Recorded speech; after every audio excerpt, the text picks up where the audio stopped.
আসসালামু আলাইকুম রহমতুল্লাহ, বিসমিল্লাহির রহমানির রহিম। আজকে আমরা একদম সর্বশেষ রুল, যেটা প্রকৃত ভগ্নাংশের নাম হলো তোমার প্রকৃত ভগ্নাংশ মানে লাস্ট রুল, যেটা আমি হেডিংটা লিখবো। আর এটা মেন বইতেও সর্বশেষ রুল। আর আমাদের কিন্তু একটা রুল লাগে, সেটা হলো অপ্রকৃত ভগ্নাংশ। ওটা তুমি এখানে পড়ার সময় এটা ক্লিয়ার করবে, এটা আমরা ভিডিও করবো না। ওটা কি বলতে রাখো, যখন লেখা পাচ্ছিলাম দেখো না, যখন হরে বাস্তব এবং দীঘা বিশিষ্ট উৎপাদক থাকে এবং এদের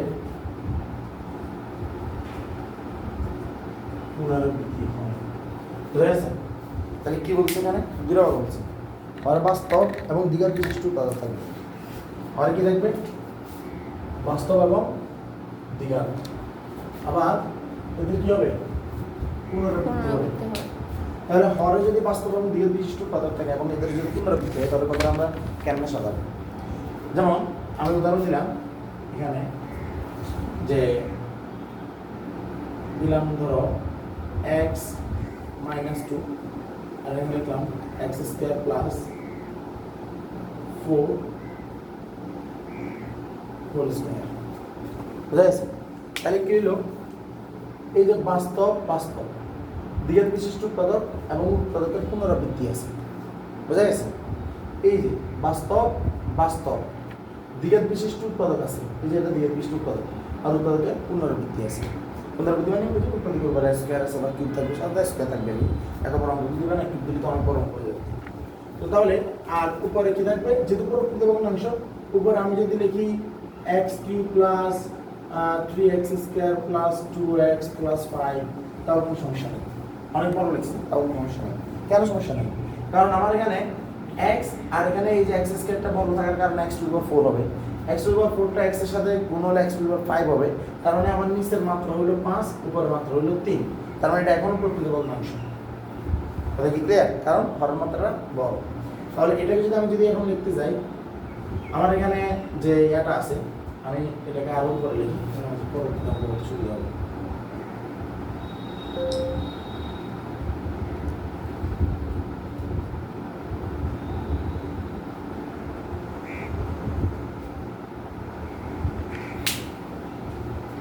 তাহলে যদি এখানে লিখি, তাহলে আমাদের এটা কিভাবে লিখবো? আমাদের এখানে উৎপাদকের জন্য আছে কিন্তু দুইটা প্যাকেট আছে। তাহলে এ আর বি আসার কথা, ব্যাপারটা কিন্তু এরকম, ঠিক না? আর কিন্তু আমাদের এখানে মান আসবে এখন 5টা, কারণ x⁵ আলটিমেটলি এটা কত? x⁵ তার মানে এখান থেকে আমাদের x এর মান আসবে 5টা আসবে, মানে আমাকে a b c d e 5টা নিতে হবে। তাহলে আমি কেমনে করবো? অনেক বড় একটা অঙ্ক। তাহলে সবার প্রথমে আমি এখানে a / x - 2 নিব, এটা হলো 1 নাম্বারটা। তারপরে নেব প্লাস, বাকি রইল x² + 4 হোল স্কয়ার। আমরা আগে থেকে জানি বর্গ থাকলে তার প্রথম বর্গ থাকলে উপরে যদি পুনরাবৃত্তি হয়, তাহলে তার বেসটা আগে লিখতে হয়। তো বেসটা যদি আগে লিখি, আগে আমরা দেখছিলাম এখানে যদি দ্বিঘাত থাকে, তাহলে এখানে আমাদের দুইটা মান আসবে। তার মানে একটা হলো b আর একটা হলো কত? c। তাহলে x² এর জন্য এখানে একটা bx দিব প্লাস c। বুঝা গেছে? এটা আমরা আগের অঙ্কে শিখছি। আর পরবর্তীতে আমরা কি করব? এখানে ওই যে x² + 4 হোল স্কয়ার, ওই ব্যাপারটা আমরা দিব। মন এখানে ব্র্যাকেট দাও, মন দিব, কিন্তু এখানে ব্র্যাকেট দিতে হবে। তাহলে এখানে যে বর্গ দিলাম, তার মানে এই জায়গাটা হলো এইটা কোনটা? পুনরাবৃত্তি ফর্মটা। এখন এই জায়গাটা আমাদের x² + 4 আগে চলে গেছে, এখানে ধরতে গেলে x² + 4, মানে এইখান থেকে দুইটা মান আসবে। তাইলে আমার a b c চলে গেছে, বাকি আছে কত? d আর কত? e। কিন্তু যেহেতু এখানে x² একটা ব্যাপার আছে, তাহলে এখানে আসবে dx + e। কথা কি ক্লিয়ার? তার মানে আমার যদি দ্বিঘাত বিশিষ্ট উৎপাদকের সাথে পুনরাবৃত্তি হয়, তাহলে আমার সেকশন হবে a, তারপর এখানে হবে bx + c, এখানে হবে dx + e। এখানে আমার পুনরাবৃত্তি দেওয়া যাবে না, আর এখানে আমার যেহেতু বর্গ আছে, কারণ dx + c দিতে হবে। এখানে কিন্তু পুনরাবৃত্তিটা আনতে হবে, আর এখানে দেবো dx + কত? e। তাহলে আমার এখানে a b c d e 5টা মান বের করতে হবে। কয়টা? 5টা, a b c d e। তাহলে আসেন আমরা এবার এটাকে 1 নম্বর সমীকরণ দিই, যথাযথ আগে যেমন বলে শিখছিলাম। 1 নম্বর সমীকরণ, প্রথমে 1 নম্বর কি করব?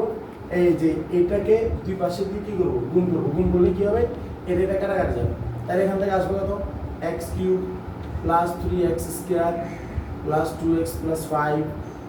এখান থেকে আসবে এ x মাইনাস 2 কাটাকাটি যাবে, বাকি থাকবে কত, x square plus 4 whole square. এখান থেকে কত, bx plus c, x square plus 4 একটা চলে যাবে, তাহলে এক্স স্কোয়ার প্লাস 4 আর একটা থাকবে, আর x মাইনাস 2 থাকবে। আর এখানে dx প্লাস এর সাথে থাকবে শুধু x মাইনাস 2, কারণ x plus x square plus 4 whole square এর সাথে কাটাই। রিমেম্বার আমাদের মেইন বইতে এটাকে কিন্তু এখানে সমীকরণ দেওয়া হয় নাই। আমি এটা আগে থেকে সমীকরণ না দিয়ে টানতাম, এমনকি অঙ্কটা অনেক অনেক বড় হইতো। কিন্তু 2018 সালের পরীক্ষা দিয়েছে আমার একজন অলস ছাত্র, এবং খুবই খুবই অলস, মানে এক কথা বলতে গেলে তার আসলে পড়ার কোনো ইচ্ছা ছিল না। তার যাই দিতাম সে পড়া শিখতো না, সবসময় আলসেমি করে শিখতো। তো এই অঙ্কটাকে সবসময় অলসভাবে চিন্তা করতে যাবো, আমাকে এখন এমন একটা জিনিস আবিষ্কার করে দেয়, অঙ্কটা এখন অনেক ইজি হয়ে গেছে। বেসিক্যালি সবাই কিন্তু বই নিয়মে করায়, আমিও এটা বই নিয়মে করাইতাম, কিন্তু এখন আমাদের অঙ্কটা কিছুটা ইজি হয়ে গেছে ওই ছাত্রের জন্য। আমরা ওই ছাত্রের মধ্যে কৃতজ্ঞ, তার অলস স্বভাবের জন্য আমরা অঙ্কটা ইজি করতে পারছি। ঠিক আছে, তো আসলে এই যে এটাকে আমরা 3 নম্বর সমীকরণ দিলাম। মেইন বইতে এটাকে 3 নম্বর সমীকরণ দেয় না, কারণ আমরা এই 3 নম্বর সমীকরণ দিয়ে কাজ করবো, যেটা আমরা আগে করছিলাম, কিন্তু এই নিয়মটা মেইন বইতে রাখে নাই, কিন্তু আমরা এই নিয়ম করতে পারি। তাহলে আসেন, আদারওয়াইজ অঙ্কটা অনেক বেশি বড় হয়ে যাবে। তাহলে আমাদের পরের কাজ কি, পরের কাজ হলো এইটাকে 3 নম্বর সমীকরণ দিলাম, যেটা আগের মতোই। এবার এরপরে কাজ হলো x cube plus 3x square plus 2x plus 5। এখানে আমরা বর্গ দিব x square plus 4 whole square সূত্রটা, তাহলে x to the power 4 plus 2x square into কত 2 প্লাস কত 2 স্কোয়ার। তাহলে এই যে x টু দি পাওয়ার 4 কেন, x স্কোয়ার হোল স্কোয়ার হলো, এখানে x টু দি পাওয়ার 4 লিখলাম। তো না বুঝলে আমরা x স্কোয়ার হোল স্কোয়ারকে x টু দি পাওয়ার 4 বলে, আর এটা না বুঝলে আসলে হাইলাইট করার দরকার নেই, তাড়াতাড়ি লিখে নিলাম। এখন আসো এটাকে এটা দিয়ে দিলাম। এখন এই যে bx প্লাস c যেটা জানি আছে আমরা রাখি, এই x স্কোয়ারটা x এর সাথে গুণ হলে কত হবে, x কিউব, x স্কোয়ারটা মাইনাস 2 এর সাথে গুণ হলে হবে 2x স্কোয়ার, প্লাস প্লাস এইখানে প্লাস এখানে প্লাস প্লাস 4x এর সাথে গুণ হলে হবে 4x, প্লাস প্লাস মাইনাস, আর এটা হলো 4 গুণ কত 8। আর এই জায়গাতে হবে dx টা x মাইনাস 2 এর সাথে গুণ হবে, তাহলে হবে dx স্কোয়ার। আর এখানে dx এর আগে প্লাস, আর এখানে 2 এর আগে মাইনাস, তাহলে মাইনাস 2dx। আর এখানে প্লাস, এখানে plus plus plus plus dx, আর এখানে প্লাস, এখানে মাইনাস, প্লাস মানে মাইনাস 2e এর সাথে গুণ হলে হবে 2e। আশা করি এই লাইনটা বুঝতে পারছেন। এখন আমাদের কাছে ভিতরে আরো গুণ করব, x cube plus 3x square plus 2x plus 5। ax square এর সাথে গুণ হলে হবে x স্কয়ার, এটা 2 গুণ 4x স্কয়ার, 4x স্কয়ার এর সাথে গুণ হলে 4ax স্কয়ার, এভাবে। আর 2 স্কয়ার মানে 4, তার মানে গুণ হচ্ছে 4a। আর এটা এখানে লিখে ফেলতে হবে যে bx x কিউবের সাথে গুণ হলে হবে bx টু দি পাওয়ার 4। আমি এখানে নাম করছি ax টু দি পাওয়ার 4 এর সাথে গুণ হলে x টু দি পাওয়ার 4 হবে, bx two the power 4। b এখানে হবে মাইনাস 2bx কিউব, কারণ x আর x স্কয়ারে x কিউব। আর প্লাস bx এর এখানে গুণ হলে হবে plus plus 4bx square, bx এর আবার মাইনাস এর সাথে গুণ হবে প্লাস মাইনাস 8bx। আর এবার প্লাস c এর কথা, plus cx cube plus minus 2cx square, plus plus plus 4cx, আর প্লাস মাইনাস মাইনাস 8c। আর এরপরে আবার এখানে যেটা বাকি আছে ওটা যে প্লাস কত লেখা সব প্লাস আছে না, minus 2dx plus ex minus 2e, এটাই করে। এখন আমরা এখানে আর কোনো কিছু আমরা করতে পারি না, এটা জানা আছে। তার মধ্যে আমরা এটা দিব 3 নম্বর সমীকরণ, কত নম্বর 3 নম্বর সমীকরণ দিব। এখন মেইন বইতে কি করছে, মেইন বইতে অঙ্কটাতে সবার প্রথমে এই যেটাকে 3 নম্বর দিছে ওটাকে 2 নম্বর ধরে এখান থেকে একদম সবার প্রথমে ওরা সহগ সমীকরণ শুরু করে দিছে। তো সহগ সমীকরণ শুরু করে দিলে প্রথমে দেখা যায় এর মানটা বের করা যায় না, একটা সমীকরণের সাথে আরেকটা সমীকরণ মিলাই টিলাই বিভিন্নভাবে কি করতে হয়, নর্মালি আমরা করতে হয়, যেটা অনেক কঠিন। এমনকি অনেক আমি 3 বছর আমি ওই নিয়মে করাইছি, কারণ মেইন বই আমাকে ওই নিয়মে শিখেছে। তো আমার স্টুডেন্টে কি করছে, ওর তো একবার শিখেছিলাম যে একদম শুরুতে যে জিরো মিলাতে হবে, তো মাথার ভিতরে ওটা রাখি দিছে। তো এটা আর করে না। তো এটা আসলে অঙ্কটা আমাদের মানুষ সহজ করে দেয়, কারণ অঙ্কটাতে কোনোভাবে আমাদেরকে সমীকরণকে ওভারল্যাপিং করতে হয় না, অর্থাৎ একটা সমীকরণের সাথে আরেকটা সমীকরণ মিক্স করতে হয় না। তো ওইটা করাইলে বুঝতে পারতাম যে এটা আসলে কতটা কঠিন, কিন্তু এখন আল্লাহর মতো কঠিন লাগবে না, কারণ একদম ইজিলি আল্লাহর মতো হয়ে যাবে। সুতরাং ওই অঙ্কটা করলে এটার গুরুত্ব বোঝা যায়। কীভাবে সেটা আমরা করবো না, সেহেতু গুরুত্বটা তোমরা এখন বুঝবা না, তোমরা যথারীতি এমনি মনে করবা। তো এই 3 নম্বর সমীকরণ আমাদের প্রথম কাজ হলো এটা আমরা সব সমীকরণে ব্যবহার করব, আর 2 নম্বর সমীকরণ জিরো মিলানোর জন্য ব্যবহার করব। তাহলে আসলে আমরা জিরো মিলে, জিরো কখন মিলবে? আমাদের x - 2 যেটা আছে এটা এখানে আছে, এটা এখানে আছে আর এখানে আছে, এটাকে আমরা x এর মান +2 বসালে এই সমীকরণ থেকে জানলেও আমাদের এর মানটা বের হয়ে যাবে। ঠিক আছে, তাহলে আসলে আমরা বের করি। তাহলে 2 নং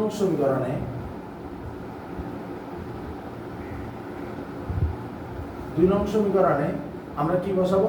আমরা x = 2 বসিয়ে x এর মান যদি আমরা 2 বসাই, তাহলে আমার এখানে অঙ্ক দাঁড়াচ্ছে x³ টা দাঁড়াবে 2 কিউব, তারপরে 3x² এটা দাঁড়াবে 3 2² প্লাস 2 × 2 প্লাস কত 5 7 এরপরে আমাদের এখানে এখন কিন্তু সমান চিহ্ন দিতে হবে, আমাদের এত অবেদ চিহ্ন দেওয়া যাবে না। এর মান যেটা এইটাতে আসবে, এর মানটা আসবে 2² + 4 হোল স্কয়ার, আর এখানে 2 বসালে এটা 0 হয়ে যাবে, এখানে 2 বসালে 0 হয়ে যাবে, অর্থাৎ এই উৎপাদক এই যে দুটোটার গুণফল 0, এটাও 0, তাহলে b c d e এই চারটার মান আসবে না, তাহলে আমাদের শুধু এর মানটা আসবে। তাহলে আমরা এটা নিয়ে কাজ করব। তাহলে 2 কিউব মানে হলো যে 8, এখানে হলো 3 × 4 মানে হলো যে 12, এখানে হলো 2 × 4 মানে 4, আর এখানে হলো 5, আর এখানে হলো 8, 2² মানে 4, 4 4 8, 8² মানে কত 64। এইটাকে আমরা এবার একবারে লিখে ফেলতে পারি, যেহেতু আচ্ছা a × 64, এখানে 12 × 20 24 29, এটা কত 29। সুতরাং এর মান দাঁড়াচ্ছে আমাদের 29/64, এটা আমাদের এর মান বের হচ্ছে। বোঝা গেছে? এখন আমাদের কাজ কি? এখন আমাদের কাজ হলো সহগ সমীকৃত করা। কি করা? সহগ সমীকৃত করা। তাহলে 3 নম্বর সমীকরণে আমাদের কাকে আমরা সহগ সমীকৃত করব? আমাদের প্রথমে p এর মান দরকার। তাহলে p এর মানের সর্বোচ্চ ঘাত কত? 4x⁴। তাহলে আমরা b জায়গায় গেলে x এর সর্বোচ্চ ঘাত x⁴। তাহলে 3 নং সমীকরণে আমরা x⁴ এর সস করব বা সহগ সমীকৃত করব, যেটা আমরা সস বলি। তাহলে x⁴ এর সহগ সমীকৃত করতে যে এই পুরো লাইনে একটা x⁴ নাই, তার মানে এখানে পাওয়া গেছে 0 ইকুয়াল এখানে পাওয়া গেছে ax⁴, অর্থাৎ তার মানে a, আর এখানে পাওয়া গেছে bx⁴, তার মানে হলো যে b, তার মানে অর্থাৎ সহগ সমীকৃত মানে কি? সহগটাকে গ্রহণ করা। তাহলে এখানে যদি x⁴ নাই, না মিললে 0, মিললে সহগ চলে আসবে, এটার সাথে নিচে a চলে আসছে সহগ, এটার সাথে নিচে b চলে আসছে, আর কোথাও x⁴ নাই। তাহলে আমার অঙ্ক হলো কি? b এর মান হলো a এর মাইনাস মান। সুতরাং আমরা এটাকে লিখব কিভাবে? b = -29/64। তাহলে আমাদের b এর মান চলে আসছে। এবার কাজ কি? আমাদের এবার x⁴ এর ষষ্ঠকের এই সব সমীকৃত হলো। এবার আমাদের c এর মান দরকার। c এর মান যদি যায়, আমরা লিখতেছি cx3, অর্থাৎ c এর মানের সাথে x এর সর্বোচ্চ মাত্রা আছে 3, তার মানে আমরা x³ বলা যেগুলো আছে সবগুলো আমাদের এখন দরকার, আর আছে কোথাও নাই। তাহলে এইখান থেকে আমাদের কার মান আসবে? c এর মান আসবে। আগের অঙ্ক যদি আমরা করতাম মানে ওই নিয়মে, মেন বই নিয়মে, তাহলে দেখা যেত যে এই যে ab এর মানটা এখানে 0 আছে না, তাহলে এখানে পড়ে থাকতো, কারণ আমার এর মানটা তো আসে নাই। তাহলে এবার আমি এখানে দিতাম সমীকরণে, এবার দেখা যাচ্ছে এর মানটা এখানে মানে a + b, এবার b জায়গায় মাইনাসে বসাই, এর সাথে c এর গুণ করে অঙ্কটা করা লাগবে। তাহলে আসো আমরা এবার 3 নং সমীকরণে এবার x⁴ তো, তাহলে এবার x³ এর কি করব? সস মানে সহগ সমীকৃত করব। তাহলে x³ এর সস করব, মানে কি? সহগ সমীকৃত করব। তাহলে সহগ সমীকৃত করলে আমার x³ এর পাশে এখানে কিছু না, মানে কত 1, তাহলে এর সহগটা হলো 1 আসবে। আর দেখা যাচ্ছে যে এখানে আর x³ নাই, এখানে x³ আছে -2b x³, তাহলে -2b আসবে, আর আছে কত? +c, তাহলে এখানে +c আসবে। তাহলে এইবার এখান থেকে আমাদের যেহেতু c এর মান আমরা জানি, তাহলে -2b, আমি 2b + c = 1, তাহলে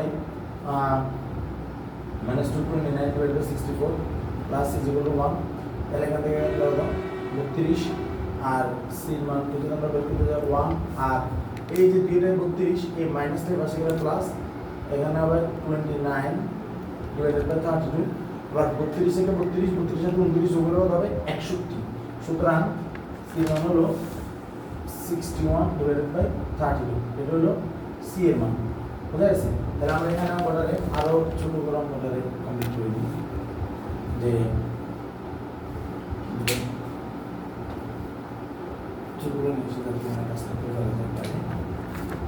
তাহলে আমার এখান থেকে বাইরে করে সি মান হলো 1 প্লাস 2d, তাহলে c is equal to 1 plus 29 divided by 64, তাহলে 32, তাহলে 32 থেকে 32 এই যে 32 যোগ করে 32 যোগ 29, সুতরাং c is equal to 61 divided by 32, এটা হলো c মান। তাহলে আমাদের c মান রয়েছে। এখন বাকি হলো d আর e। তাহলে d এর মান যদি আমি বের করতে যাই, d এর সর্বোচ্চ চলক কত? dx square minus 2cx square plus 4bx square আর হলো কত প্লাস 3x স্কয়ার, মানে বিশাল একটা মান আসছে। তাহলে আমরা এখন কাজ হলো 3 নম্বর সমীকরণে x স্কয়ারের সহগ বা x স্কয়ারের সহগ সমীকরণ বা সহগ বের করা। এখানে একটা জিনিস দেখো, এই দেখো a প্লাস b 0 পাওয়া গেছে না, এখানে পাওয়া গেছে কত -2 প্লাস c 1 না। ওই যে এখান থেকে এবার b এর মান যেটা আছে, এই b এর মান তো আমরা বের করতে পারি না, a প্লাস b 0, তো ওই b ধরো মাইনাস এ, এবার এটাকে এখানে বসাবো। এবার এখানে যে এটা বসাইলে তারপর একটা যে মান বাড়াবো, অর্থাৎ 1 নাম্বার 2 নাম্বার সমীকরণ মান বের হয় না, ওই অঙ্কটা এতটা টাফ ওইটা। এখন আমাদের আলাদা মধ্যে যেভাবে দিচ্ছি সেভাবে মান বের হয়ে যাচ্ছে। তাহলে এখন হলো x স্কয়ার আমাদের কি আর কোথায় আছে, এখানে আছে 3x স্কয়ার, তাহলে আমাদের এটা সহগ হলো 3, তাহলে 3 কে নিলাম, আর কোথাও কিন্তু x স্কয়ার নাই, x স্কয়ার আর কোথাও নাই। এবার এখানে আছে 4ax স্কয়ার, তাহলে সহগ হলো 4a, তারপরে আছে plus 4bx square plus 4b সবটা আসছিল, আর আছে -2c, তারপর আছে প্লাস d।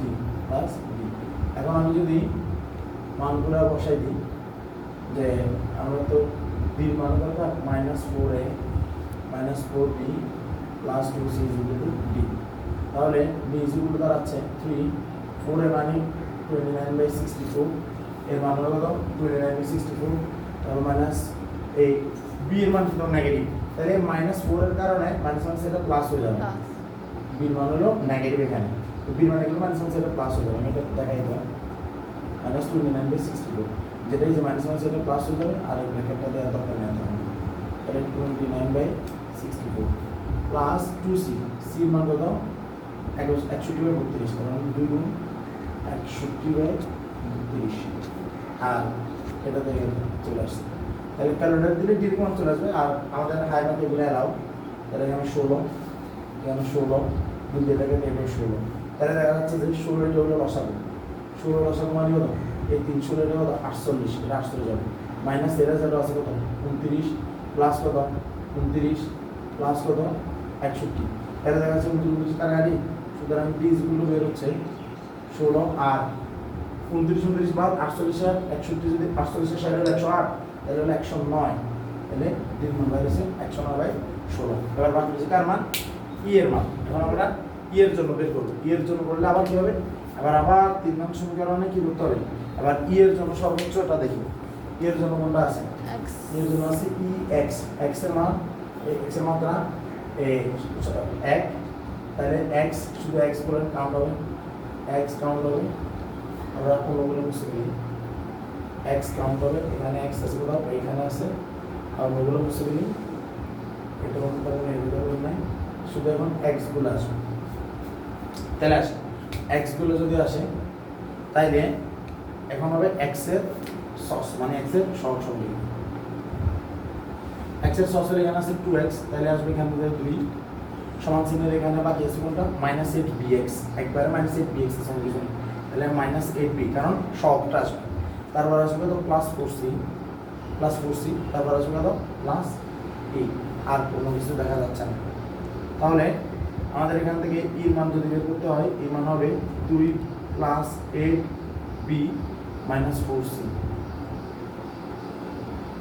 2 যোগ 8, b এর মান হলো -29/64, -4c এর মান হলো 61/32,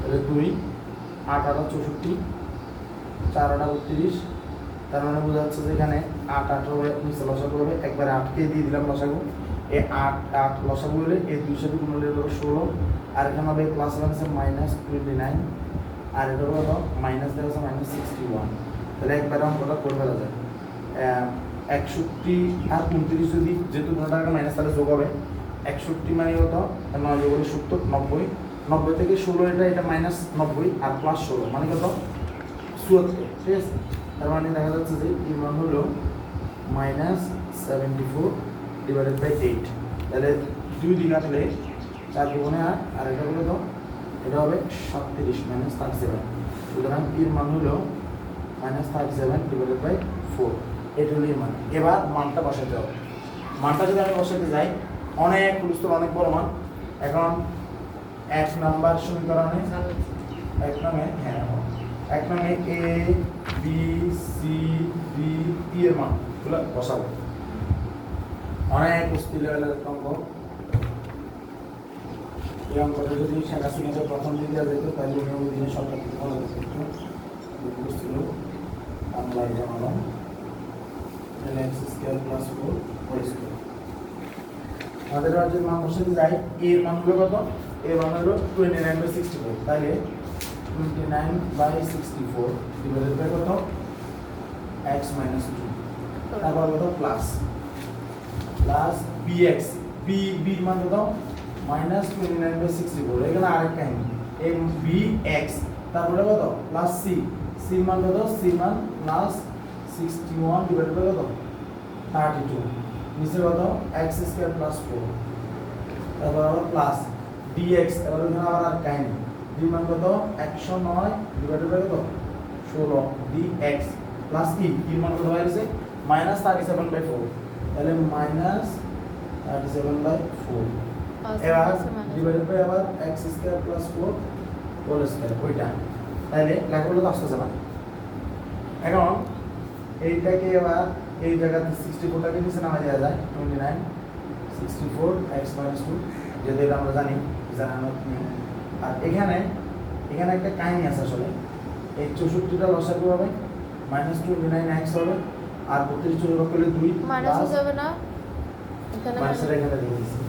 32 দুগুণে 61 দুগুণে হলো এই 32 দ্বারা 64 কে ভাগ করলে 2 2 টা 61 এর সাথে গুণের উপর হবে 122 সবাই আর এর উপর x স্কয়ার প্লাস 4 আর এখানে লসাগু কত এখানে লসাগু হবে বেসিক্যালি এটা প্লাস মাইনাসে এটা প্লাস মাইনাস মাইনাস লেখা যায় তারপর আমি লিখলাম 9 আমার 16 হলো লসাগু উপর 109 x আর এখানে যেহেতু মাইনাস 4 দিয়ে 16 করলে 4 4 37 হলো 4 30 120 428 মানে 148 মানে 148 ডিভাইড হলো x square plus 4 whole square আমরা তাহলে কই দাঁড়াচ্ছে আমরা এবার 29 ডিভাইডেড বাই 64 x - 2 আর এখানে প্লাসটা এই 64টা নিচে নামলো x স্কয়ার প্লাস 4 এর সাথে আর এখানে -29x প্লাস 122 এটাকে আমরা মাইনাস করতে পারি না এটা আমরা সামনে যাব এরপরে মন চাইলে এটাকে এভাবে লেখা যায় 122 কে আগে লিখি -29x এভাবে লেখা যায়